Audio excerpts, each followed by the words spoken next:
Bonjour, je m'appelle Rick Hines. Je suis de Fender NAMM 2016. I'm here to talk to you about the new Bassbreaker amplifiers. We've got 4 different models: the 7, the 15, the 1830, and the 45. Each one represents the wattage on them, so you've got something that's great for practicing backstage or at home, for someone that likes to record at home, for someone that plays weekend gigs, all the way up to someone that might play bigger venues. The wonderful thing about these amplifiers is that they marry the classic DNA of a Fender Bassman in the 45, but then we blend in other features somewhat uniquely British and create something totally different from anything that Fender's done before. To my point, the first one I'll talk about is the 007. It's got one EL84 power tube, which makes it true Class A. It also has a lot of wonderful gain and crunch, and it has a treble boost built into it that you can access for more upper mid harmonics and actually more gain as well.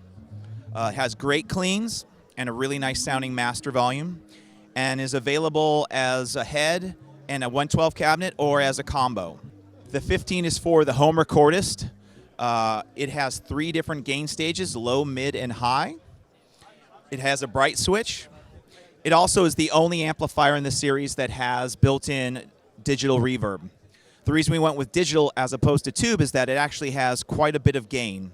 So if you play hard rock or heavy metal, having that type of reverb doesn't get in the way of your sound.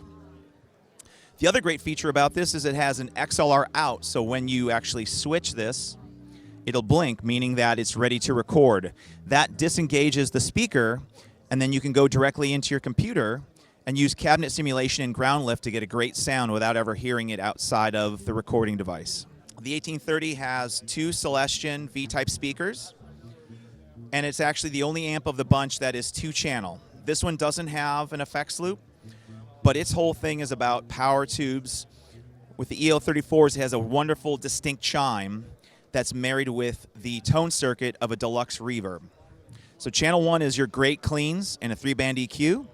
Switch over to channel 2, and now you've got this great grit and growl of an 18-watt Fender Brown Deluxe. That only has a tone knob because the original only had a tone knob. So now you've got 2 great sounds in one. And then the last in the series is going to be the flagship, the 45. I mentioned about the original Bassman amplifiers in the 50s. It was supposed to be for bass players only, and guitarists found out how wonderful that it sounded. So they actually started to use it for themselves. So we use that as the beginning template, but we did modifications to it. It's not a straight-up Bassman. It actually has a variable output, so you can take the volume from 45 watts all the way to 1 watt. And then another great thing is it has 3 inputs. On the originals, it had 4 inputs, and people would actually use a cable to blend between 2 outputs. With this, you just plug into the middle, and now you can combine the normal channel and the bright channel to get the exact sound that you want. All these amps have semi-closed back, so they have a lot of low end, but yet you still get the surround sound of a vintage Fender amp. And the distinctive gray tweed harkens back to the original 50s, but just has a different flavor. All these are, designed distinctly their own. Nothing is the same model between any of them. It's important that people realize there's one there for them that might work, whether they play out or they stay home and practice. These are new for 2016, and they're at a great price range, and they're all tube, and they're made in Corona, California.